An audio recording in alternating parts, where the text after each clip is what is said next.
Halo semuanya, perkenalkan aku Natania Priscila Lohei dengan NIM 3333240146 dari kelompok 13 tutorial penelitian operasional 1.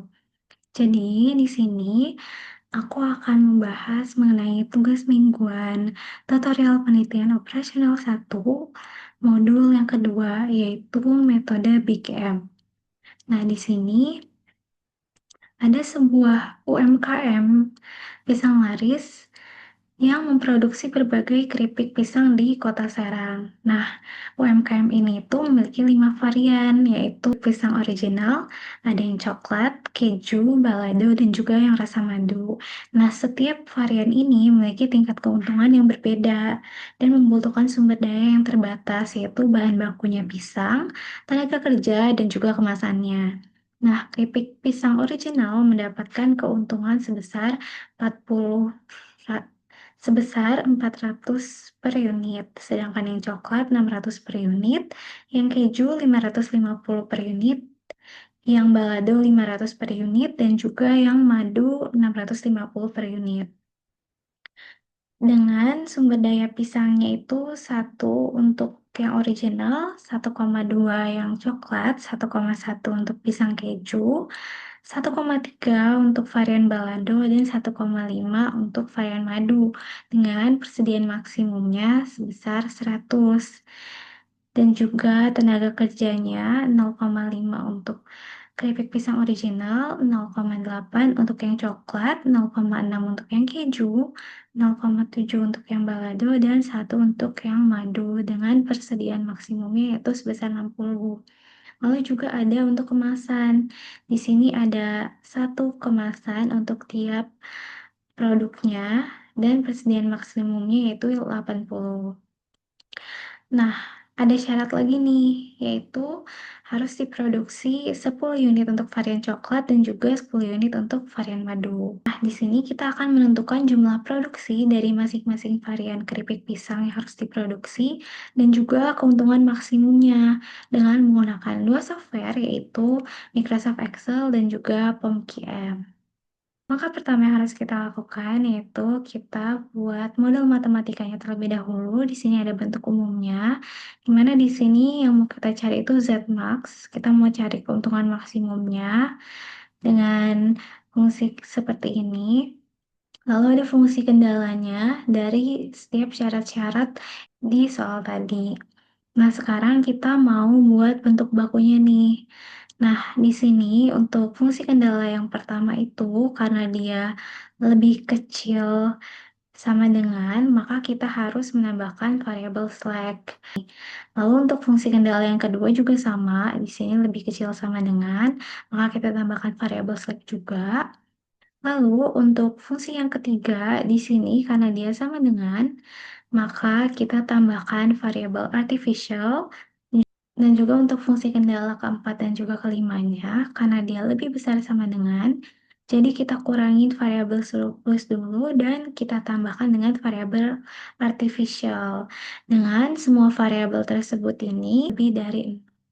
Nah, di sini untuk Z-max-nya bisa kita tambahin aja variabel-variabel tadi, S1, S2, S3, S4, A1, A2, A3. Nah, di sini untuk fungsi tujuannya bisa kita tambahin aja 0S1, 0S2, 0S3, 0S4. Nah, selanjutnya di sini kita akan memasukkan data-data tadi berdasarkan model matematika di bentuk bakunya ke dalam tabel ini. Nah, pertama, di sini kita masukin dulu semua variabelnya dari X1 sampai A3. Lalu untuk kolom ke bawahnya kita masukkan variabel-variabel S1, S2, A1, A2, dan juga A3. Lalu untuk baris CJ di sini kita akan masukkan koefisien dari fungsi tujuannya.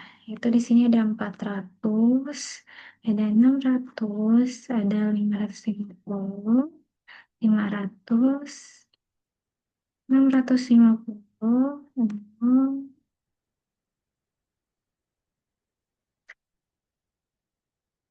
Nah, Untuk CBI-nya, kita akan masukkan koefisien dari setiap variabel yang ada di sini.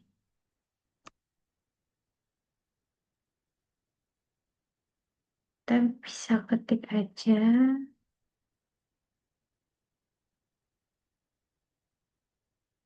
Oke, kalau udah di sini kita akan masukkan fungsi kendalanya. Di sini X1-nya ada 1, 1,5,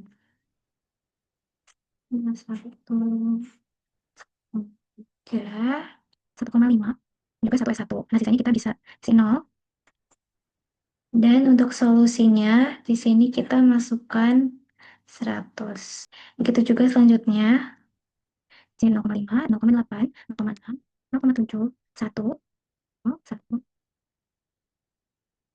dan di sini solusinya 0.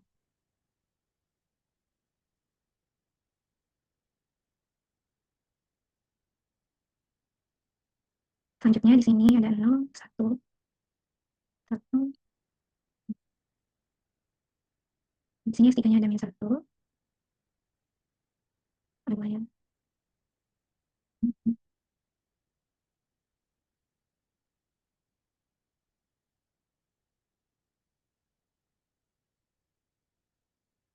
Nah, kalau sudah seperti ini, kita akan mencari nilai ZC-nya, di mana di sini kita akan mengalihkan baris yang ada di sini dengan CBI-nya.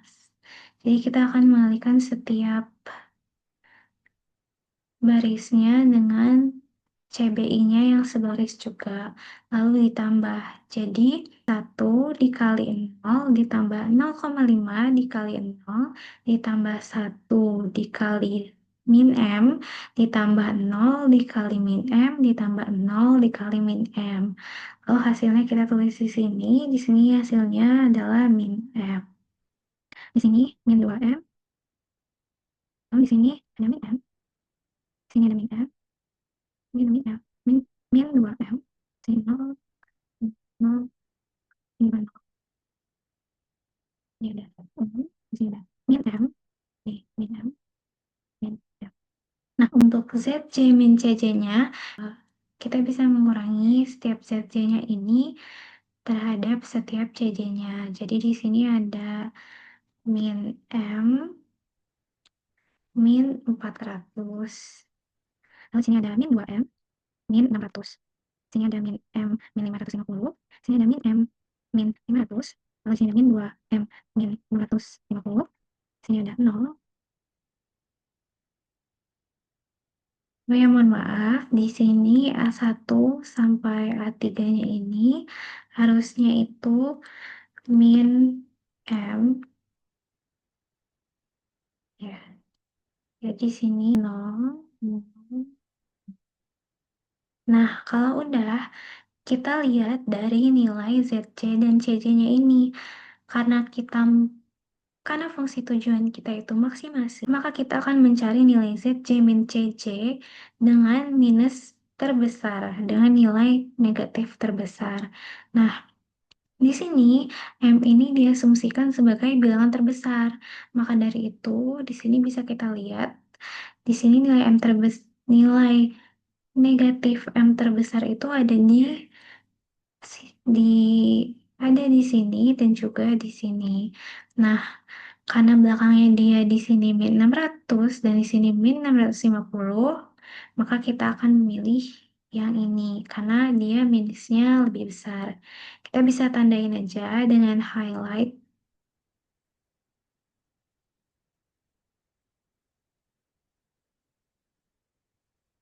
Dengan meng-highlight kolom ini. Nah, di sini yang kita highlight ini merupakan kolom kunci.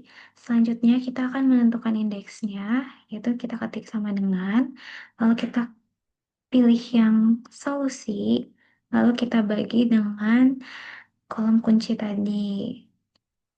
Nah, kalau udah kita bisa drag aja ke bawah. Nah, di sini karena ini dibagi 0, jadi nggak bisa, jadi kita ketik strip aja. Nah, Dari sini kita lihat indeksnya dengan nilai positif terbesar itu yang 10. Jadi di sini kita bisa pilih yang baris ini, kita highlight dulu.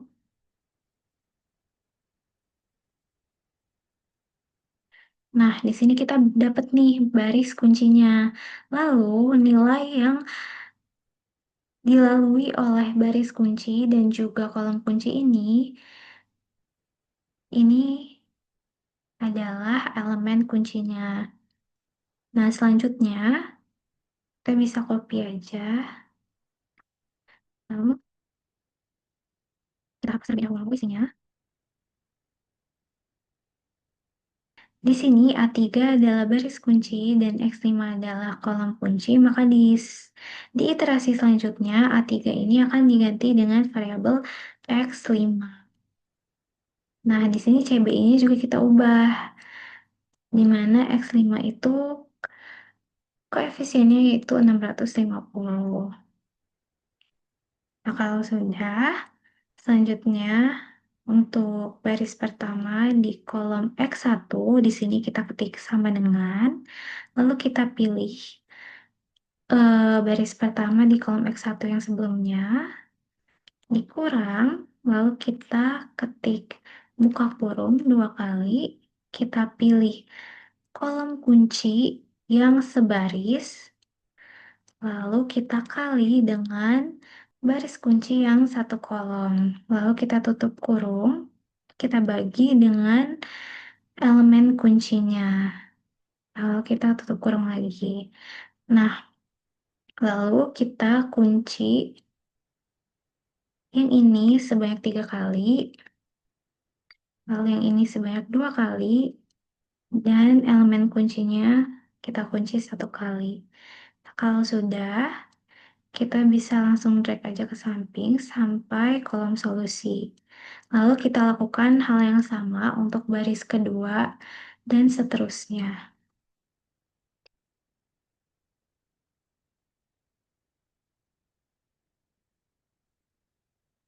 Aja ke samping, lalu lanjut lagi ke bawah.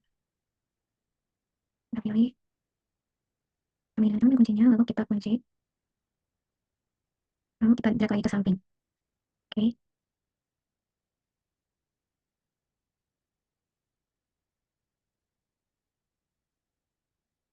Nah, untuk baris X5 ini, karena sebelumnya dia merupakan baris kunci, maka di sini rumusnya akan berbeda, yaitu kita bisa ketik aja sama dengan, kita pilih baris lamanya, kita bagi dengan elemen kuncinya. Nah, di sini elemen kuncinya kita kunci 1 kali, lalu bisa kita drag aja ke samping. Nah, kalau udah, di sini kita akan menentukan ZC-nya dengan cara yang sama dengan yang tadi. Di sini, 1 dikali 0 ditambah 0,5 dikali 0 ditambah 1 dikali min M, ditambah 0 dikali min M, ditambah 0 dikali 650. Di sini ada min M, di sini min 2M, di sini min M, di sini min M, di sini 650, di sini 0, di sini 0, di sini M, di sini 0, di sini M, di sini min M, min 650, di sini min M, di sini min M, dan yang ini 650. Nah, kita bisa cari ZC min CJ-nya dengan cara yang tadi, di mana di sini kita kurangin ZC-nya dengan CJ-nya. Berarti di sini min M min 400, lalu di sini ada min 2M min 600, lalu di sini ada min M min 550, di sini ada min M min 500, di sini 0, di sini 0, di sini min 2M, di sini min 2M, di sini min 2M, di sini min M, di sini 650 min M.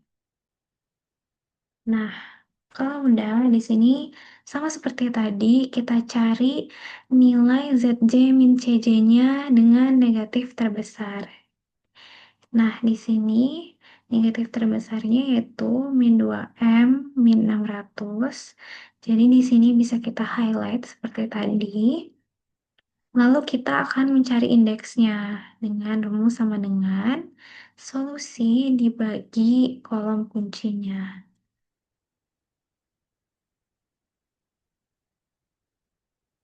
Nah, di sini yang terkecilnya yaitu 10. Jadi kita bisa highlight lagi untuk baris kuncinya. Dan ini adalah elemen kuncinya.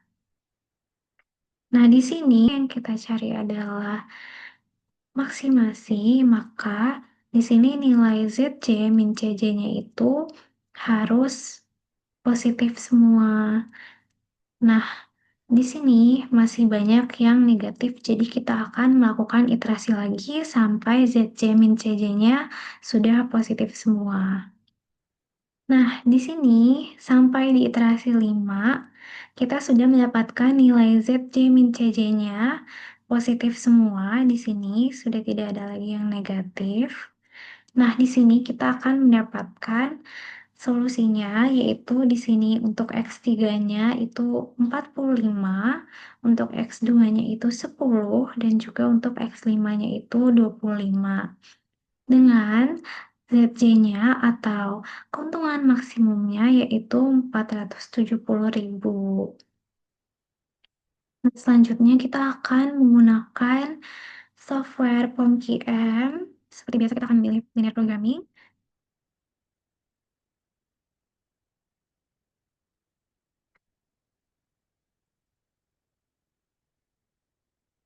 Di sini kita constraints-nya ada 5 dan variabelnya juga ada 5 dengan tujuan masing-masing. Nah, di sini setelah sudah kita isi seperti ini, di sini jangan lupa untuk kita ubah tandanya. Di sini untuk yang fungsi kendala 1 dan 2 sudah sesuai. Lalu untuk fungsi kendala yang ketiga, di sini kita ganti dengan sama dengan.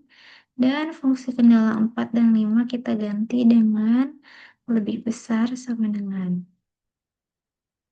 Kalau sudah, di sini kita bisa langsung klik solve. Nah, di sini langsung muncul sama seperti hasil yang kita dapetin lewat Microsoft Excel tadi. Di sini untuk X2-nya yaitu 10, X3-nya 45, dan X5-nya 25. Dengan keuntungan maksimumnya yaitu 470.000. Sekian dari saya. Mohon maaf apabila ada kekurangan dan salah kata. Terima kasih.